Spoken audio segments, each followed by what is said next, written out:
Grand Matin Sud Radio, 7h-9h, Patrick Roger. Il est 7h47 en ce vendredi 13 janvier sur Sud Radio.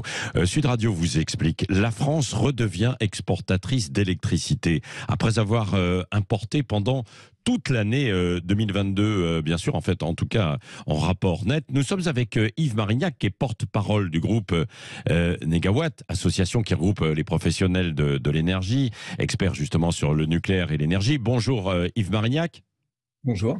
C'est une bonne nouvelle alors, évidemment. La France produit beaucoup plus d'électricité qu'elle peut en revendre donc à l'étranger, alors qu'on était très inquiet il y a quelques semaines. Alors c'est une bonne nouvelle en trompe-l'œil et pour le comprendre, il faut mesurer le poids du chauffage électrique dans notre consommation. En gros, une journée d'hiver froide ou une journée d'hiver beaucoup trop douce comme celle que l'on a connue ces derniers jours, ça fait une différence de 1,5 fois sur la consommation d'électricité. Et donc, on est passé paradoxalement d'une situation où on projetait, si l'hiver était normal, un risque de coupure d'électricité, de délestage, à une situation où, parce qu'il fait très doux, EDF en est même, alors que tous les réacteurs qui devaient être redémarrés ne le sont pas, à arrêter certains des réacteurs disponibles parce qu'il n'y a pas suffisamment de demande d'électricité. Et donc, cette baisse de la demande en France se traduit effectivement par une capacité d'exportation.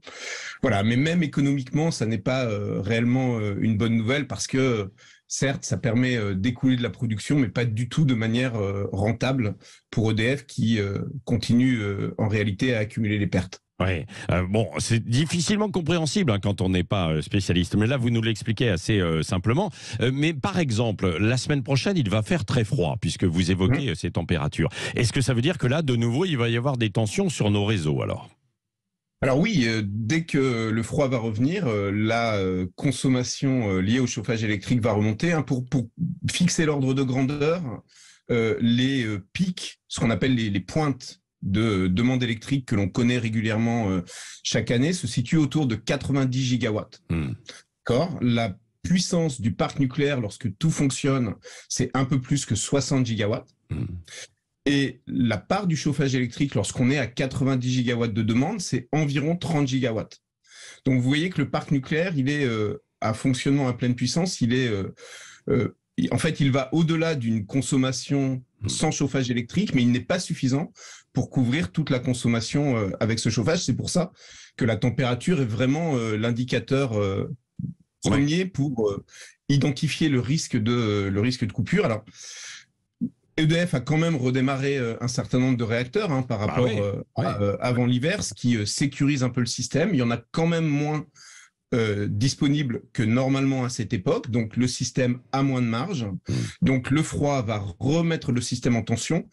Ce qui change peut-être par rapport aux années précédentes de ce point de vue-là, c'est qu'il y a une tension plus importante sur l'offre, mais il y a une détente du côté de la demande. On a une baisse de pratiquement 10% de la consommation d'électricité. Alors, attention, à température équivalente, c'est-à-dire qu'elle est corrigée quand on dit il y a moins 10%. C'est moins 10% si les températures étaient les mêmes qu'un hiver normal. En réalité, la demande est encore plus faible. Et ce moins 10%, il est dû en partie malheureusement aux impacts de la crise économique et des prix de l'énergie, mais il est dû aussi, pour une bonne part, à de la sobriété choisie, à une réponse des Français aux appels à modérer le chauffage, par exemple. Et donc ça, c'est du point de vue de la sécurité du système électrique pour la semaine qui vient et la suite de l'hiver, c'est la bonne nouvelle. Oui. D'un dernier mot, Yves Marignac aussi, s'il y a moins de tension, on peut se dire que les prix s'envolent moins. Est-ce qu'il y aura une conséquence directe aussi sur les factures d'électricité ? Alors oui et non, parce que les factures d'électricité sont relativement lissées, ne sont indexées que de façon relative à cette volatilité des prix. Et heureusement, on a vu dans un pays comme la Grande-Bretagne où cette volatilité impactait directement les consommateurs, des effets beaucoup plus délétères que chez nous. Globalement, évidemment, ça détend les prix de marché de gros, ça va avoir un impact sur nos factures. Mais la situation dans laquelle on est, c'est que le gouvernement choisit de protéger l'essentiel des consommateurs par un bouclier tarifaire, qui est en fait une manière de payer collectivement en la répartissant sur l'ensemble des contribuables, d'essuyer les conséquences de cette volatilité des prix, mais qui ne traite pas les causes. Et les causes, c'est la nécessité d'aller vers un système électrique plus résilient. Ce bouclier tarifaire, malheureusement, il n'encourage ni les fournisseurs à accélérer la transformation de leur parc de production, ni les consommateurs à aller de façon plus profonde et structurelle vers des consommations sobres. Et donc, c'est à travers ces leviers-là que l'on construira durablement une protection de l'ensemble des Français contre des prix élevés et pas par les mesures prises actuellement. Oui. Merci beaucoup pour toutes ces explications. Donc, Yves Marignac, spécialiste et porte-parole du groupe Négawatt, d'avoir été avec nous sur Sud Radio.